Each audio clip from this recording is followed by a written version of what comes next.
Ésaïe, chapitre 50. Voici ce que dit l'Éternel. Où est la lettre de divorce par laquelle j'ai renvoyé votre mère? Ou bien auquel de mes créanciers vous ai-je vendu? C'est à cause de vos fautes que vous avez été vendus et c'est à cause de vos transgressions que votre mère a été renvoyée. Je suis venu.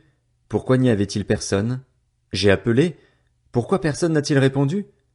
Mon bras serait-il trop court pour vous libérer? N'ai-je pas assez de force pour vous délivrer?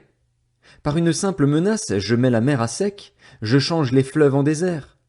Faute d'eau, leurs poissons crèvent de soif et pourrissent. J'habille le ciel d'obscurité et je lui donne un sac en guise de couverture. Le Seigneur, l'Éternel, m'a donné le langage des disciples pour que je sache soutenir par la parole celui qui est abattu. Il réveille. Oui, matin après matin, il réveille mon oreille pour que j'écoute comme le font des disciples. Le Seigneur, l'Éternel, m'a ouvert l'oreille.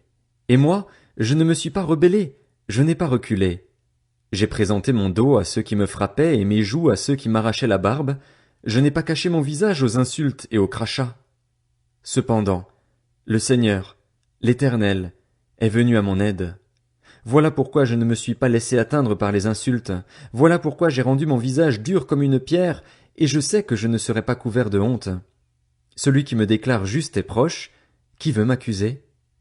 Comparaissons ensemble. Qui s'oppose à mon droit? Qu'il s'avance vers moi. C'est le Seigneur, l'Éternel, qui viendra à mon aide. Qui me condamnera? Ils tomberont tous en lambeaux comme un habit, dévorés par la teigne. Qui parmi vous craint l'Éternel et écoute son serviteur? Si quelqu'un marche dans l'obscurité et manque de lumière, qu'il place sa confiance dans le nom de l'Éternel et s'appuie sur son Dieu. Quant à vous tous qui allumez un feu et qui êtes armés de flèches incendiaires, allez dans la flamme de votre feu et au milieu des flèches que vous avez enflammées. C'est ma main qui vous réserve ce sort. Vous vous coucherez dans la souffrance. Ésaïe, chapitre 51. Écoutez-moi, vous qui poursuivez la justice, qui cherchez l'Éternel. Portez les regards sur le rocher d'où vous avez été taillés, sur la carrière d'où vous avez été tirés. Portez les regards sur votre ancêtre Abraham et sur Sarah, celle qui vous a donné naissance. Abraham était tout seul quand je l'ai appelé, et je l'ai béni et lui ai donné une grande famille. En effet, l'Éternel console Sion, il a pitié de toutes ses ruines. Il rendra son désert pareil au jardin d'Éden, sa plaine aride pareille à un jardin de l'Éternel. On trouvera au milieu d'elle la joie et l'allégresse, la reconnaissance et le chant des cantiques. Mon peuple, fais attention à moi. Ma nation, prête-moi l'oreille. En effet, de moi sortira la loi et j'établirai mon droit en guise de lumière pour les peuples. Ma justice est proche, mon salut est en marche et mes bras jugeront les peuples. Les îles placeront leur attente en moi, elles compteront sur l'action de mon bras. Levez les yeux vers le ciel et regardez en bas sur la terre. En effet, le ciel se dissipera comme une fumée, la terre tombera en lambeaux comme un habit et ses habitants mourront comme des mouches. En revanche, mon salut durera éternellement et ma justice n'aura pas de fin. Écoutez-moi, vous qui connaissez la justice, toi le peuple qui porte ma loi dans le cœur. N'ayez pas peur de la honte infligée par les hommes et ne vous laissez pas terrifier par leurs insultes, car la teigne les dévorera comme un habit, les mythes les rongeront comme de la laine. En revanche, ma justice durera éternellement, et mon salut de génération en génération. Réveille-toi, réveille-toi, couvre-toi de force, bras de l'Éternel. Réveille-toi comme par le passé, comme dans les générations précédentes. N'est-ce pas toi qui as abattu l'Égypte, qui as transpercé le monstre? N'est-ce pas toi qui as mis à sec la mer, l'eau du grand abîme, qui a tracé dans les profondeurs de la mer un chemin pour le passage des rachetés? Ceux que l'Éternel aura libérés reviendront.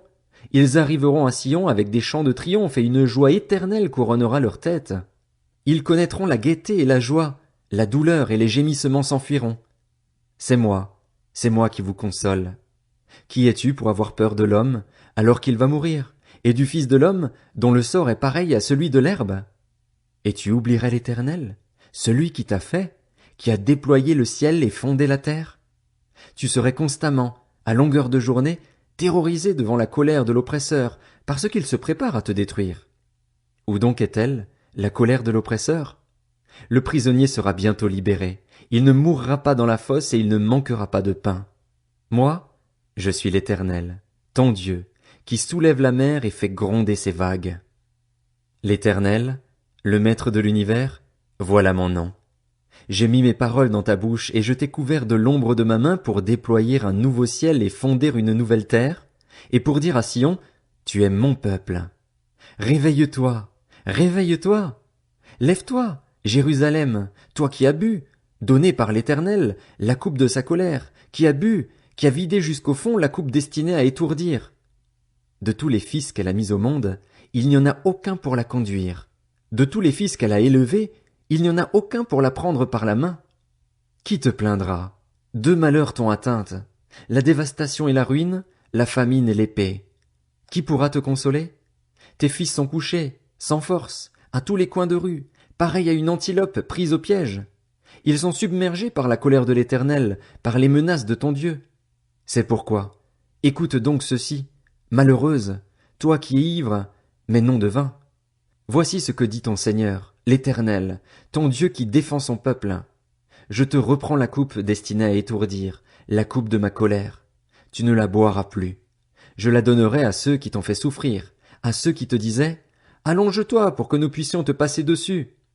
Tu présentais alors ton dos en guise de sol, de rue pour les passants. Ésaïe, chapitre 52. Réveille-toi, réveille-toi, enfile ta force en guise de vêtements, Sion, mets tes habits de fête, Jérusalem, ville sainte. En effet, l'incirconcis et l'homme impur n'entreront plus chez toi. Secoue ta poussière, lève-toi et reprends ta place, Jérusalem. Détache les chaînes qui enserrent ton cou, toi la déportée, fille de Sion. En effet, voici ce que dit l'Éternel. C'est pour rien que vous avez été vendus, et ce n'est pas à prix d'argent que vous serez rachetés. Oui, voici ce que dit le Seigneur, l'Éternel. Tout d'abord, c'est en Égypte que mon peuple est descendu pour y séjourner, puis c'est l'Assyrien qui l'a exploité sans raison. Et maintenant, quel intérêt ai-je à voir mon peuple capturé pour rien? Déclare l'Éternel. Ces tyrans poussent des cris, déclare l'Éternel, et constamment, à longueur de journée, mon nom est blasphémé. Voilà pourquoi mon peuple connaîtra mon nom. Voilà pourquoi il saura, ce jour-là, que c'est moi qui parle. Me voici. Qu'ils sont beaux, sur les montagnes, les pieds de celui qui apporte de bonnes nouvelles, qui annonce la paix, de celui qui apporte de très bonnes nouvelles, qui annonce le salut, de celui qui dit à Sion, ton Dieu règne. La voix de tes guetteurs retentit, ils se font entendre, ils poussent ensemble des cris d'allégresse, car de leurs propres yeux ils voient le retour de l'Éternel à Sion. Éclatez ensemble en cris de joie, ruines de Jérusalem, car l'Éternel console son peuple, il rachète Jérusalem. L'Éternel déploie le bras de sa sainteté, et ce à la vue de toutes les nations. Même les extrémités de la terre verront le salut de notre Dieu. Partez, partez, sortez de là et ne touchez à rien d'impur. Sortez du milieu d'elle. Purifiez-vous, vous qui portez les ustensiles du culte de l'Éternel. Cependant ne sortez pas avec précipitation, ne partez pas en fugitif, car l'Éternel marche devant vous et le Dieu d'Israël est votre arrière-garde. Mon serviteur réussira. Il grandira et gagnera en importance, il sera très haut placé. Tout comme beaucoup ont été horrifiés en le voyant, tant son visage était défiguré, tant son aspect était différent de celui des humains, il purifiera beaucoup de nations. Devant lui des rois fermeront la bouche, car ils verront ce qu'on ne leur avait pas raconté, ils comprendront ce dont ils n'avaient pas entendu parler. Ésaïe, chapitre 53. Qui a cru à notre prédication? À qui le bras de l'Éternel a-t-il été révélé? Il a grandi devant lui comme une jeune plante, comme un rejeton qui sort d'une terre toute sèche. Il n'avait ni beauté ni splendeur propre à attirer nos regards, et son aspect n'avait rien pour nous plaire. Méprisé, délaissé par les hommes, homme de douleur, habitué à la souffrance, il était pareil à celui face auquel on détourne la tête. Nous l'avons méprisé, nous n'avons fait aucun cas de lui. Pourtant, ce sont nos souffrances qu'il a portées, c'est de nos douleurs qu'il s'est chargé. Et nous l'avons considéré comme puni, frappé par Dieu et humilié. Mais lui, il était blessé à cause de nos transgressions, brisé à cause de nos fautes. La punition qui nous donne la paix est tombée sur lui, et c'est par ses blessures que nous sommes guéris. Nous étions tous comme des brebis égarées. Chacun suivait sa propre voie, et l'Éternel a fait retomber sur lui nos fautes à tous. Il a été maltraité. Il s'est humilié et n'a pas ouvert la bouche. Pareil à un agneau qu'on mène à l'abattoir, à une brebis muette devant ceux qui l'attendent, il n'a pas ouvert la bouche. Il a été enlevé sous la contrainte et sous le jugement, et dans sa génération, qui s'est inquiété de son sort? Qui s'est soucié de ce qu'il était exclu de la terre des vivants, frappé à cause de la révolte de mon peuple? On a mis son tombeau parmi les méchants, sa tombe avec le riche, alors qu'il n'avait pas commis de violence et qu'il n'y avait pas eu de tromperie dans sa bouche. L'Éternel a voulu le briser par la souffrance. Si tu fais de sa vie un sacrifice de culpabilité, il verra une descendance et vivra longtemps, et la volonté de l'Éternel sera accomplie par son intermédiaire. Après tant de troubles, il verra la lumière et sera satisfait. Par sa connaissance, mon serviteur juste procurera la justice à beaucoup d'hommes. C'est lui qui portera leurs fautes.